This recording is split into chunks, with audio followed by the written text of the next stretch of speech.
And welcome back, ladies and gentlemen. Thank you for sticking with us through the break. Heard from some great people that, kind of CSL loves to know and support there. But we do have a game on our hands, and that is the reason we are all here tonight. It's, of course, Boston University versus the University of Vermont, who leads the series 1-0 right now. Game number 2 on the line. And this could be the full series if Boston can't fix some of the issues that they faced in that first game. But we're getting ready to just run right into the second draft here. Yeah, and the second draft should be. I was saving this point, right? From the last go-around. There was a very, very interesting first pick on the side of Vermont. It's Varus. Varus is not banned. I would be extremely surprised because Boston has to look at that and say, we had our bans, we have our Zillion, we have our, additional jungle focus. Why not take out the Varus? They first picked it. They're not willing to play the Owls. They don't care about the cow. Let's just pick it. Take the Alistair away. If they are willing to take the Alistair, give them the Alistair, then we can play around it. We have a bot lane that is competent, that can play well.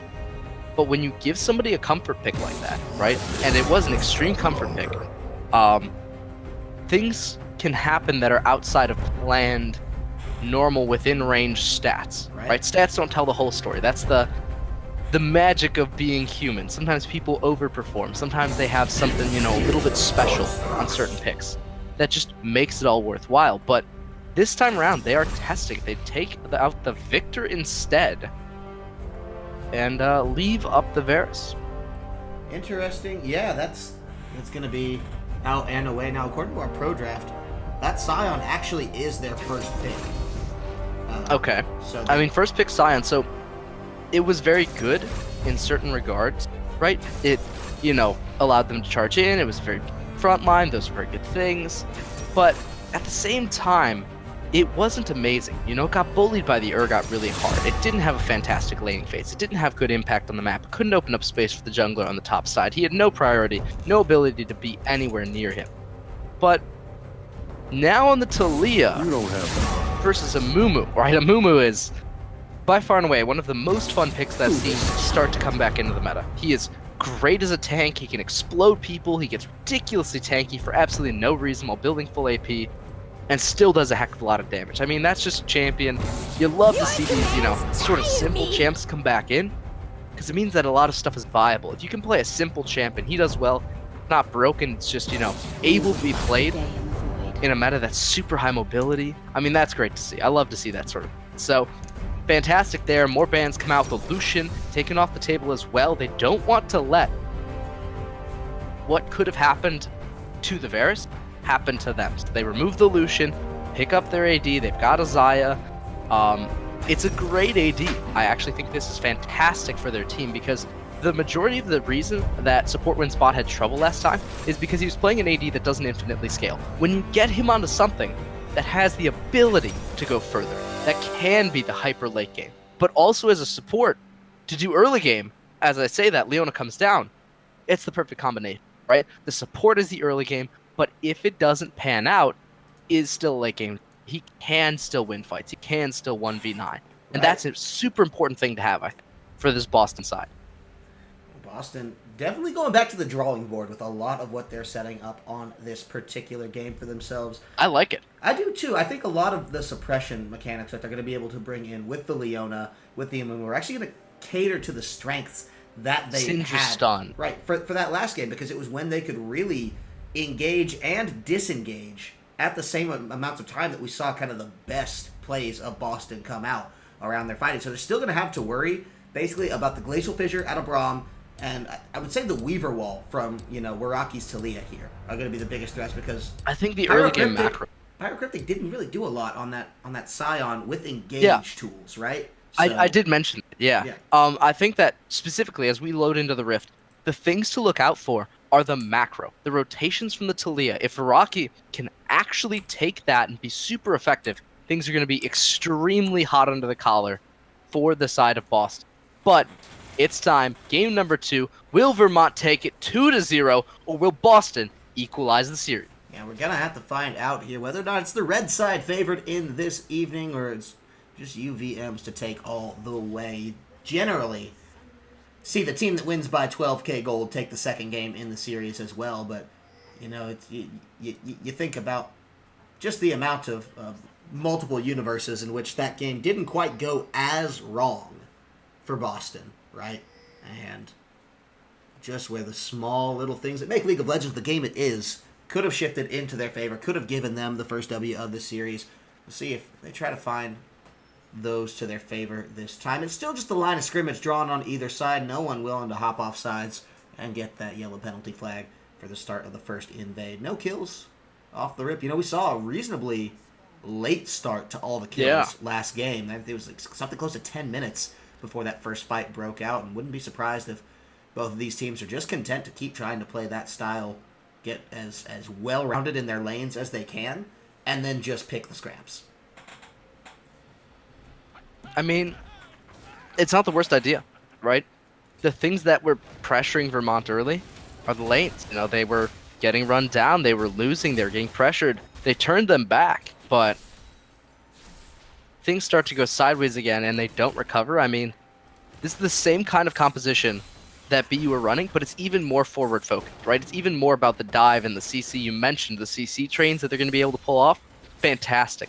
The Amumu can go in, it's just entirely solo onto one side of the fight, or the Urgot or somebody, and just walk at people. But the level 2 Talia gank is coming in. They want to find it. Yeah, there's the knockback. Spubby just trying to flash out of that one, and does so with the heal from support. Wins bot. Yeah. Aftershock mattered so much there. I think he actually dies without the Aftershock. Yeah, he's below 200 HP. Without the bonus resistances after the stun, I think he was genuinely dead in the water. So, Talia level 2, not as well known as the Camille, but certainly within the reason. Ooh, now look at this. Pancreas Man feeling emboldened by his last... You do what Triss does, right? That's just what Triss does. She says, okay, you're a little bit low at level 2, let's just rocket jump and then throw the Eon explosive charge, and you lose another half of your HP. And if you're below half, at that point you just die. It's just kind of what she does. She's actually an incredibly effective early game AD carry.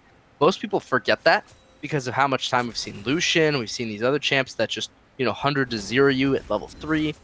Triss used to be super, super terrifying, right? She was the one people were fearing. She was the one people were, stressing about. But it's been a long time since that. And, in the meta of aggression and next-gen AD carries, Vayne 2.0, it's interesting to see how she stacks up against the competition. I think a lot of it has to do with just how well it pairs with the Braum because of your rapid fire, right? You just want to get that Braum passive stacking all the way through, and actually where Rocky just wants to get a kill here. This is Talia, but the minions... Good sidestep. Making some trouble here. Yeah, Zangbit not wanting to go down for this one, and actually spits back a little bit of damage there. Yeah, this guy's got his dancing shoes on. He's got 8 blue suede shoes. How can you beat him? He's better than Elvis. Right. There's no way to stop that man. I mean, he cleaned out Nordstrom for their entire rack of dancing shoes, but it paid off in the end. That was incredible from him. Just abusing the minion wave. Deals so much damage during that dance. Nobody puts Zingba in a corner this time. He locks it on down and moves right on with the dirty dance and gets us into a good position, I would say, with this top lane. That's actually something he found in the early game last time, too, was a lot of top lane priority. Never really turned into anything. Well, if he can kind of end up being a huge opportunity cost, a big time sink for the opposing jungle. I don't know if Rocky's actually going to try that again. Would be bold enough to. But if he can keep that up, I expect to see a much better top lane performance out of Zingbit here on the Zergot this time. Yeah, I mean, if he can, right? If he can actually have something to do with it. Keep in mind, that was still an incredibly early gank. And he just kind of brushed it off, It was very, very well played, to say the least. But also, maybe a bit of miscommunication, right? The Scion thing is still very easy to dodge in the early levels. It wasn't directly on him. He had time to walk out. He didn't trigger it early enough. There's a lot of things that could have been played slightly better, right? But even so, I think that was still very, very important to keep his lead, at least, if not comfortable, in the growing stages. Tristana Braum already shoved in, though, and with the Amumu on his slow first clear, he is still quite far behind right now. So, I think they're well within reason to just kind of walk around the lane, do what they want. unless they want to pressure down towards the bot side. Look at this, double Syndra, Amumu roam. Will they continue? No, they both back off. What could have been a fantastic gank. They get warned off, thinking that's warded because of how much time they spent down there, but it's warded so far up the river, if they were to walk into the enemy jungle, there'd be zero vision. Well, they definitely need to hedge their bets wisely here, because looks like neither of these teams are ones that you can really give too much away to and expect not to get punished for. Even when Boston were on the back foot, they were really putting up a fight and making things tough for the likes of Vermont to lock in there. So both teams putting a lot of respect on. I think mostly from the Boston side, they want to continue to scale, as their ultimates really do turn this team into an entirely different composition, especially when you get Mumu and Leona both to that level 6 mark where they can just really apply the pressure that they want to. So with that, like I said, we didn't even see a fight break out in earnest until about the 10-minute mark last game. Whether or not that's going to be something they implement, only time will tell, of course. But right now, the big storylines building here is the CS difference in the top lane. Almost 20 to the hands of Zingbit there. Other lanes actually going over right now, favoring Vermont again. So if you're Waraki here, you get a very clear message that you need to do something about this Urgot in the top lane. Didn't go as well last time. So do you just look to try to turn it around in a different lane? Well, Jim Parker look to try to get a kill on the Lightning Kirby. They've just got out by the skin of his teeth there with that cleanse getting out of the Ignite. So Lightning Kirby almost found himself a big one, but wasn't able to reel it in. And Jim Parker hanging around this lane, doesn't want to back until he knows it's comfortably in the hands of Waraki, so he doesn't lose out on too much of this priority. Yeah, and I guess that's... Ooh, more aggression, wow. Super surprising, but no damage to that Leona. Well, yeah, I mean, they get her just a tick above half, and that's, you know, with the amount of rapid fire that they can just spit out from the Tristana, the fourth proc of the Braum passive, it all stacks up and shakes out pretty nicely to their favor. And that's the kind of pressure they need to be building, especially when they have the CS lead and they want to crash the wave on their opponent's tower. So I respect the type of play we're seeing here, but now Waraki going to be spotted out, just coming in for it. It takes a little bit of tax on the way and doesn't worry too much, and is actually just here to help pressure this one out. I feel like side of UVM want more tower priority than they actually want these kills. Uncle I think Tui, they want that drag priority. He wants to come in. That's actually going to be a 3-man ultimate. Ooh. It's the Glacial Fissure coming down in return. But Support Wins Bot is on the run. Uncle Tui not going to be able to find the kill there, and both will just run off, each a standard deviation above half health or so. More so to the favor of UVM in that engage, especially because Uncle Tui did burn the flash in for it. Now, they got both summoners out of the sphere. He flashed and he healed to get away from that one. They got the Scion TP. Yeah, absolutely. Big pickup. So, in that sense, right, it's not huge, but it's still pretty decent. You know, they got something for it. They didn't just, you know, waste their time, get brought down, nothing for their troubles. It's a little bit of a pickup. Not fantastic, but something nonetheless. Something that they can say, yes, we did get something, it was worthwhile. Ooh, the ult comes out the mid lane. Lightning Kirby picking up a big first blood for Boston. Yeah, super expected. Just the way that Syndra plays, as soon as you drop below about 66% HP, levels 1 through 11, she QEs, autos, and then the ult starts to fly, and you're dead by that point, right? You're absolutely unequivocally going to be ripped to shreds by the unleashed power. And that's exactly what happened, right? Unless you're Galio or somebody else with a massive resistance increase, it just happens every time. And it happens there, it happens again. A good first blood, but keep in mind, that's basically the only gold separating these two rosters, right? 600 between them is not a massive difference. And if Boston don't convert this kill into something, right, some pressure, an objective maybe even a lead in the lane,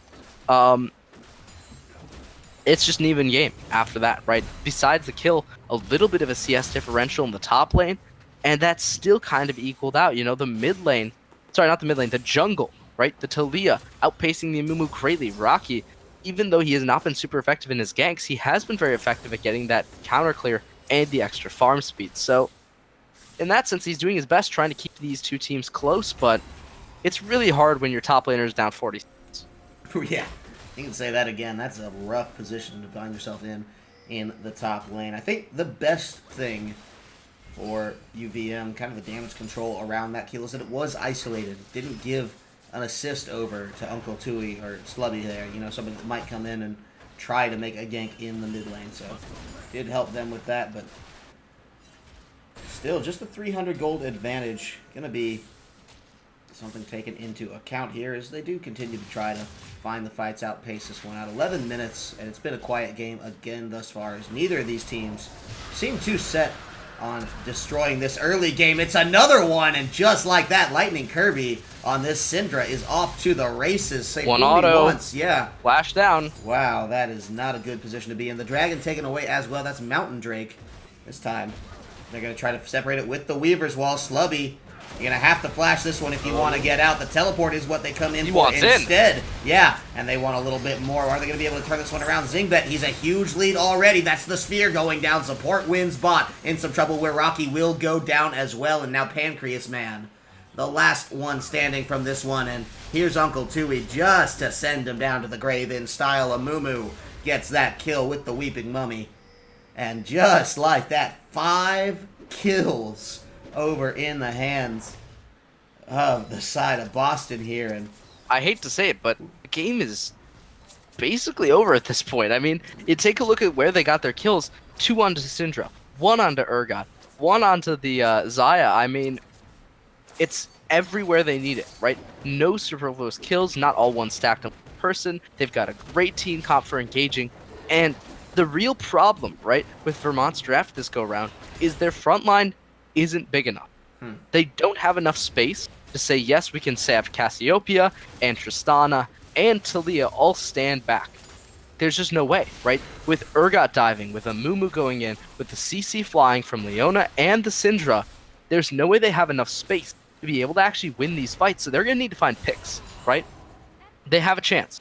But it's finding picks before the 5v5. If they ever get into 5v5 scenarios, it should be pretty much a clean wipe. Just based on the way that the team comps should play out, Boston have a much easier to execute composition, and it's much more CC heavy, which lends itself, naturally, winning 5v5s. Something that they really can't afford to lose on the side of UVM is a 5v5, because this game gets taken away from them. They move on to the third game. Obviously, this is their grace game, but that would mean that the momentum is in the hands of Boston if they settle it into a third game. So, always a little bit trickier to have to deal with there. We'll see whether or not it's something that does come to pass, because obviously, Vermont not in as good of a position to win this game as they were for the first one. Now, Jim Prince Parker hit up yet again where Rocky, the saving graces. I believe Lightning Kirby probably would have kept on going for that one had the jungle not appeared as a buffer there to just shake it right on out and away. But this is not good for the lane of UVM there. The mid is troubled, to say the least, in current situations. As you got a 2-0-0 Syndra. Got about a 10 CS lead on the board as well. Not huge, not like the top lane disparity, where this Urgot Zingbet is sitting so high above Pyrocryptic, but still enough to cause some headaches there, and that's really what you want to do, is just keep causing those headaches for the opposing team. No tower's gone down yet, sure, but the pressure buildup, that is where League of Legends games are won. And we'll see whether or not Boston has the do or die attitude, the ability to make it happen this time around, because I like that they're getting these kills. I'm a little worried that not too much is being converted off them. I think we're all worried about that, right? And that's the real problem so far with Boston. They've got some great kills, but they've done absolutely nothing with the gold that they've gained from it, right? All the turrets are still up except for... No, all the turrets are still up, actually. With all the turrets, they have no dragons, they've got no extra pressure. They need to convert, and they need to do it soon, right? They need to start pressuring the map. We need to see some macro plays being made. We need Boston to look for, some kind of a lead that is concrete, right? And I mean that in the pun sense as well. We need the break, and towers need to drop. If they can't get that, and they can't get that soon, this 3,000-ish gold lead isn't going to matter very much. That's a flash in, but it's only on to Braum, and he has the stand behind me to actually hop back to the sphere, so big risk by Slubby that does not pay off in this particular instance. So that shakes back out and away. 15 minutes, rounding up to 16 on the clock. That's a big time to give up your flash. You can't just, you know, burn a flash like that this late into the game and expect not to get punished in some capacity for it. Yeah, oh, he was thinking it. Yeah, I think we all were. We were all judging it, and, you know, he thinks, okay, if I flash under turret there, do I get ulted in time? And the answer is maybe. You know, maybe you barely get ulted in time because of the cleanse, right? He can cleanse his way out of the stun, turn on you with Petrifying Gaze, and then you die instantly and you don't get your ult off. But because he didn't flash, there was no cleanse being blown and no dead Cassiopeia either, right? But that's an insanely mechanical judgment, right? It's just... he looks at the distance, and he knows it's too far. He knows he'd have to commit flash. He knows Cassiopeia not only has flash and cleanse, but also ultimate. Makes the snap call. Great decision. Because we were all weighing it. You know, we were all weighing exactly how much he could go in. And I don't know how many people would have been able to make that decision in that time. Right? That's a very, very tough call.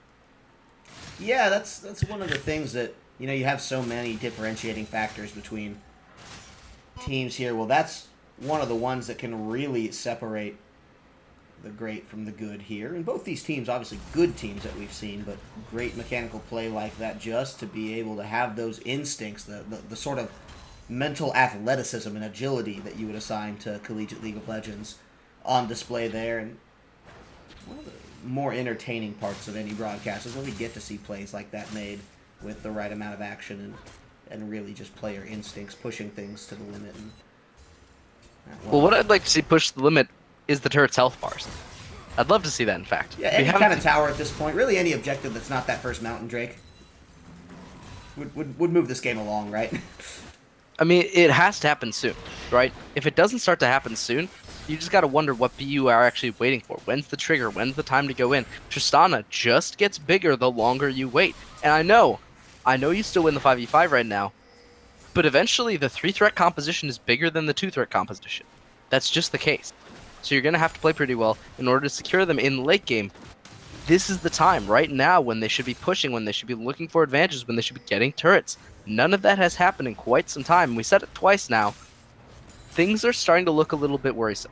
The longer you wait on a gold lead, the smaller it becomes percentage-wise, the less it matters overall. So they need to make a decision, need to make it soon. I think the mid lane is a proper choice right now. Take your Mumu, go mid lane, instant kill the Cassiopeia, worry about everything else later, but at least get that turret, allow your just free access to the jungle, and then go from there. Yeah, I mean, you can tell that they're fairly nervous about this siege setup, and compositionally, I think it makes sense. Okay, you know what, you've got the Xayah, you've got Alessandra, and your next damage is Zingbet there on that Urgot. Hang on, Jim Prince Parker in some trouble here. His Uncle Tui keeps him locked down for a long time. Doesn't burn the ult until Waraki gets there. And that's a great way to do it. The Ignite's going to make sure Lightning Kirby gets another kill. And Uncle Tui's getting out of this one if he can. It's a nice evasion. Just getting out with the bandage wrap. Means that this is going to be the Glacial Fissure forced onto Slubby, and support wins bot, but they just find the damage, and Lightning Kirby still untouched, basically, in the back line. Uses what little left of his mana to lock down the kill there, and if they don't find a turret off of this one, I don't know what else to do in this game. Yeah, this has to be the first turret, and it will be. It goes down brick by brick, collapsing in the favor of Boston, and they are able to translate that. Looking towards the Rift Herald now would be a fantastic pickup for them. Yeah, it looks like they got the speed to do it. This was just on the edge of that one, so I think they get it. Yep, that's in time. Good for them. Get themselves another advantage, and you know, most likely they're going to be able to convert this into turret number 2, right? That should be pretty much a given. Rift Herald should never be used in a situation where you don't get at least one turret for it. Unless it gets canceled, you know, that happens sometimes, but this should be turret number 2, and if they can get 2, maybe even possibly some damage onto a 3rd turret with the Rift Herald, I think it would be a very, very good start into cracking open the base, right? Last time around, we saw Vermont. They just get a huge side lane push, take down 2 turrets instantly, and at that point, the game was completely cracked open. If Boston can find the same kind of opening, it's going to be a very, very advantageous game for them because now they're the ones in the red seat side with the lead, kill score, all of the advantages, the better 5v5 comp, and the Rift Herald. So they're just waiting for that kind of opportunity, trying to pace themselves out, looking for it, and hopefully soon maybe going to try and make that play happen. The Talia is in the bottom side of the map. The Amumu also floating around, but not nearly as close. So we'll see as a kill goes over. Memphis Parker there, just staying alive with the petrifying gaze. Yeah, that was all wow. Just a salvation attempt that worked on a knife's edge. I thought he was dead. I actually thought he was completely and utterly finished, and so I just didn't worry about it. I was like, oh yeah, he just got one shot by the Syndra. But because of that pressure in the mid lane, they're able to rotate towards the Dragon, take it for free. 8-0 now, getting themselves a good pickup there, and maybe even a little bit more. The Talia, though, wants a piece of the Amumu. Doesn't do enough damage, though, to deter him from staying. Has to back off in that one, not too concerned with the way that all that does turn out. The Dragon, to their advantage, is what's going to feel the best right now for the side of Boston. Is the Cloud a takeaway off of that one, and kind of a neutral game territory where they're trying to set up, where they're trying to find the right way to start this cracking open. Well, this may just be it. The Rift Herald getting popped after the first tower's gone down. This could be the answer to their sieging problems, but not if Lightning Kirby goes down. He's just alive on the edge of things, so that's still going to absolutely cripple their Rift Herald attempt. It's going to get a proc off, and that's it. Yeah, the Rift Herald used extremely aggressively there. They don't know where everyone is. They don't know how much aggression they have. They've only got one minion wave with them, and so it just gets stopped completely, right? They did get one turret down bottom, but they didn't get the second. And now, with no Rift Herald, they have to worry about how they're actually going to siege. They've been having some trouble sieging so far without that objective, and even though they got one outer, there's only one more outer left on the map. The inners are going to be much harder for them to siege if they keep playing like this. Yeah, I don't think they really have a way to continue to build out and set up these long sieges. Rift Herald was one of their best endeavors there, and now that it's off the table because they used it so aggressively, which I gotta say, I don't mind the aggression. I think it was just too much in tandem with Lightning Kirby trying to shove them all back off base there, and getting really punished for it. That's a type of aggression that you really do need to measure. It just shouldn't be in full stop all the time on every single play, and that's an issue where they went a little too overboard. But meanwhile, look at Zingdet. He is just buying time for his team in this top lane. They want to initiate a full-on lane swap as now support wins. Bot is going to be into the mix of things there, just hanging out, saying hello to his friends. Just backs off. It's all actually members on the top side now. Don't think Baron's really in contention at this point. Just clearing the vision, resetting all things, and this last outer, you talked about it as something they had to iron out. Well, here they are. They're going for it just now without their AD. So it's a weird little siege, but it actually will probably get them the tower regardless. Yeah, there's no eye on that at all. I mean, in that sense, it's not super strange, though, because it's an outer, right? Right. Even though they don't have Xayah, they can pressure in on the outer. They can threaten the dive. Maybe Xayah's waiting, maybe she's not. There's not enough vision for Vermont to call the bluff, and nobody's close enough for them to do it either, So in that sense, they're just kind of waiting around. They're like, maybe they don't have Xayah, but there's no real point in throwing away even more kills over just an outer. If the outer doesn't go down, whatever. If it does go down, whatever. It's just part of the map at this point. Not a super huge concern for them, and what is a larger concern, the fact that their Cassiopeia is in the bottom lane. If they start up a fight or an objective up here, she has to walk all the way up. No teleport, no spellbook, straight slither all the way up through the river. Not the best position to find yourself in when you are basically what could save your team's fight there. 0-3 the miasma, obviously, yeah, but that miasma is going to come up huge. The Petrify engaged, obviously, it's an AoE attack, and so the more people you can use it on, the better off you find yourself. They need Memphis Parker here to really hold things together. And this is actually kind of interesting, right? Because the game has just slowed down so much at this point already, right? They're not looking for objectives. They're not pushing side lanes. They're not prepping waves, right? It's You'd expect a bit more, right, from a team that's up a significant chunk of gold that has been in control most of the game. That they just want to push. They want to get objectives. They want to get kills. But so far, they've been very content to just farm it out. And I'm not sure if that's the best strat, right? We talked about the Tristan scaling already. We mentioned that they have Cassiopeia. But also, Boston was not playing clean last game. Neither team was playing extremely cleanly, but they've got to be a little bit nervous after the last go-around if they're going to try and take it into the super late game. You know, they need to work on how much they actually commit to the fights, when they commit, where they actually go on people, if they're going to flash onto somebody, are they actually going to get the kill, etc., etc., etc. So, looking at the fears, looking at the possibilities, but again, just waiting in this mid lane. Now they finally have got on the split, but the rest of their team is just sitting in mid lane, so it is convenient for them to be able to rotate down rather than actually having to walk far. It's a lot of options to weigh, and actually, they weigh a Baron bait here as they all head to the pit. They're actually just going with the teleport on in immediately. They think they can call the bluff and just lock it in because they know Tristana, the spear, is down. So they actually want the fight here is the way they need to turn it around. There's the engage from Amumu. The bandage toss gets him in. It's a double kill already. Tristana still nowhere to be found. Jim Parker trying to get what he can here, but he's obviously having to cleanse out of this one. Slubby is chasing him down. It's a shutdown meanwhile as Tristana has entered the fight on the back end. There is the flank that locks it over. The blast cone over the wall gets him trapped in the pit with Pyrocryptic, and the spear has so much to turn this around. Zingbit now on the run for his life. I thought this was Boston's fight to win, but just like that, it's going to be a 4 for 3. And the two remaining are on the side of UVM. They can bear it. Lightning Kirby stays alive, and they can bear it. We'll see if they decide to. Right now.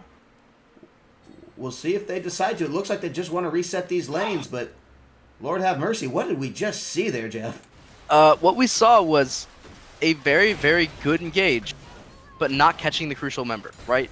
You don't catch the Tristana. If you only catch one of their mages, maybe two, then you just risk getting shut down later, right? And the real problem wasn't that they didn't catch. It wasn't that they lost there. It was two of them taking the blast cone and not having any CC remaining to protect their Syndra. The Syndra goes down, the resets start happening, everybody explodes, fight end. And that's the real problem, right? Separating out your team, getting too aggressive, too overeager, and just losing because of it. Super, super bad feel for Boston, but the Dragon going to be at least a small compensation for that huge fight turnaround, and it wasn't the worst. You know, 3 for 4 isn't like you just catastrophically lost for nothing. But when you're up 8 kills, it's just not what you expect from a team in this position, right? Well, now they're having to reevaluate what exactly position they are in because they were up so far in the gold. Now it's only 3K. Lightning Kirby flashing out of that one. Glacial Fissure holds support win spot to some damage as well, but not going to need to lock down entirely. It's a stun onto Waraki, but he's right out of that one. Kirby not too worried about his prospects. Actually going to have to back as both damage dealers are the ones in some trouble here now on the side of the University of Boston. They got to be careful the way they play this one out because they have Urgot and the Mumu. It's a tough front line to crack, especially with just how much Leona can tie somebody up under tower that, you know, you don't really want to get in that situation if you can avoid it. But still, they would much rather have the rest of their team present front and center. But looking at this, you got the ping down in the bot lane. They know they have to go clean up somewhere else here, and that's where Stun misses. Yeah, a little troublesome. Stun does miss indeed. And they're going to call back Slubby, say, hey, you know what, we're not in a position to fight this without you. The last one did not go our way, and so we need to be around this Baron. We need to be threatening it all the time and get a full honest fight off where we can start at Tristana. That Leona engage, going to be a massive part of that, no doubt. They're trying to bait onto the side and get the catch. Ooh, there it is. The Pyrocryptic, the first target. It buys them some time. They also lock up Pancreas Man. He's not in a position to do much, but Slubby goes overboard for it.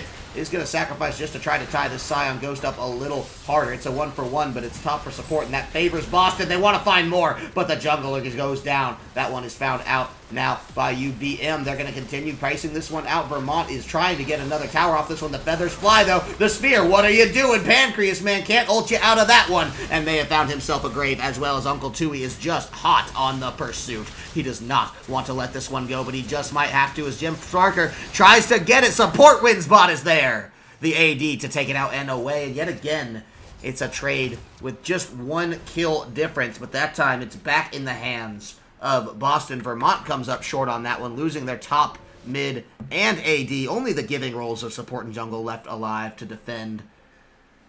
And yet again, you know, we're crossing 30 minutes here, 31 about on the clock, and this is a messy, messy game between these two teams.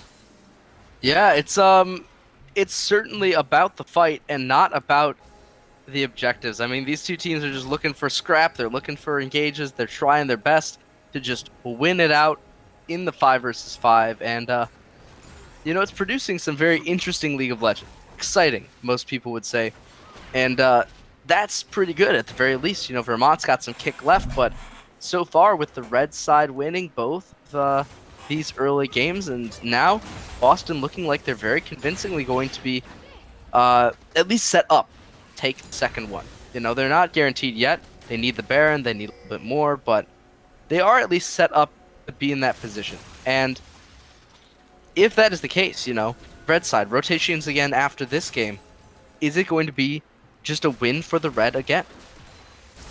Yeah, that's something you really don't want side selection to come down to the deciding factor in a series, especially if you benefit from it in the second game and then have to go back to your original losing side in the first, but we'll catch that in a second here as we do have a fight. Pancreas Man, the one in a little bit of trouble. Uncle Tui there to lock it on down, trying to move a little bit further forward. That's Natalia going down as well as Rocky out of this fight. Pyrocryptic going to be the next one to fall, almost certainly, as they just need to turn on him, but the Sphere is left untouched. Zingbit says, I'm going to do something about that, but Jim Sparker is there to try to stop it. He finds the kill, but meanwhile, he put himself out of position, and that means he does go down for it. Only the Sphere on this Tristana left alive, and not enough to hold this one down. The Baron in hand of Boston. They're just going to charge down, and the question becomes, how well can you defend Sphere? Because you have 40 seconds on Cassio, 20 on Wiraki here on this Talia, so I don't believe that they're going to lose an inhibitor. Yeah, in but I think it stops at that, right? If he overextends, though, they could lose a lot more, and he does get stunned. Oh, that's big. The Sphere, no, what are you doing? Support wins. Bot wins that one out alone on himself and locks the first kill down. The inhibitor is going as well. I do believe you're right that they will back off about this. Baron empowered recall. We're not even halfway through that Baron, so they'll be able to reset with Baron supers on this lane. It should be. As they do come back. So the good thing is they're showing signs of life finally, right? Boston were just waiting and waiting and waiting so long in this game that they finally are doing something about it. They're finally getting some purchase. They're finally pushing something. They're taking their advantage and actually using it very well. They're just walking with their team comp, executing very easily, getting those, you know, small advantages. But they need a lot more small advantages in order to make it a successful game. It's about time, too, right? We've been waiting to see this Boston really come around with just the advantages that they built for themselves, because they're a strong laning team that I feel has really represented themselves quite well, except for moments like that. And then here they turned around, they find one. Excellent, happy to see it. They just need one more to close it out. They cannot, under any circumstances, take their foot off the gas pedal now. They might wait for the dragon. I think it'd be very interesting if they didn't, because, you know, get yourself another drag. Yeah, it's only a cloud, but it's still dragon. You know, it's still advantages, small gold leads. You don't have any waves pushed in. Got a little bit of Baron buff left remaining, but I maybe would have rather seen that put to use taking down some inhibs. You know, look for the second inhib, get some pressure, wait for the Baron minions to stack up mid, you know, with one Shepherd coming in on them, but not the game plan for Boston University. They're going to look to try and take bottom inhibitor here, setting themselves up for a 2 inhib push and potentially some plays on towards the next. We crushed the 35-minute mark. 19-8 is the current score, and there has to be a fight. Someone has to make the call soon. Otherwise, supers are going to crash mid, and there's nothing Vermont can do about it at that point. Yeah, it's got to be UVM to make this call here. It's no one else that can do it for them, so as they are setting up their inhibitor, already getting knocked down. The downtown shot from the cannon minion's going to do it. They want to go in on Lightning Kirby. They try to find it, but look at that. That's going to be Braum going down already. The Sphere is out of this one as well. They pull back in Pyrocryptic on Scion, and there's just no hope for them in this particular match. They are getting absolutely blasted out, and we're going to find ourselves, Zeta, at 1-1 in these particular games as Boston answer back with vigor and put themselves on this scoreboard. The health bars are low. They're going in. It's going to be the stun up, and now that's another death coming out for the Cassiopeia here. Ends the game at 3-7-4. 8 kills to the 24 that were the favor with the young Boston University roster as they claw back, winning this one. Hey, yeah, they lost game number 1 by 12K. They'll win this one by about 13. So great feeling for themselves here on the day to get that for themselves, to lock it down, push us now into that third game in this best-of-3 series. And the question, I think, on all of our minds, well, what now can Vermont do to change this up? Because they have a lot of pressure surrounding them in this next game coming up. Yeah, and they are loaded already into the lobby, so I'm just going to spend a very quick 30-40 seconds talking about what they can possibly change. You know, they can possibly change their draft up, not so static, not looking for the same kind of, you know, extremely inflexible, immobile composition, front-to-back fights. You need a strong front line for that. If you're going to do this comp again, switch one of your carries, you know? Take out the Talia or take out the Cassiopeia. You don't need a 3-carry comp when you're already trying to play strict front to back. Give yourself a bit more space. Maybe get a Galio, maybe a Camille. You know, something that can bring you that extra edge to win you the game.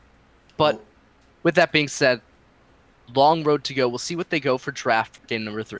Right, we do need to take just a 30-second technical break to get things back in motion, ready for this third and final game. But we will be back in just this much time, ready to see how this series closes out.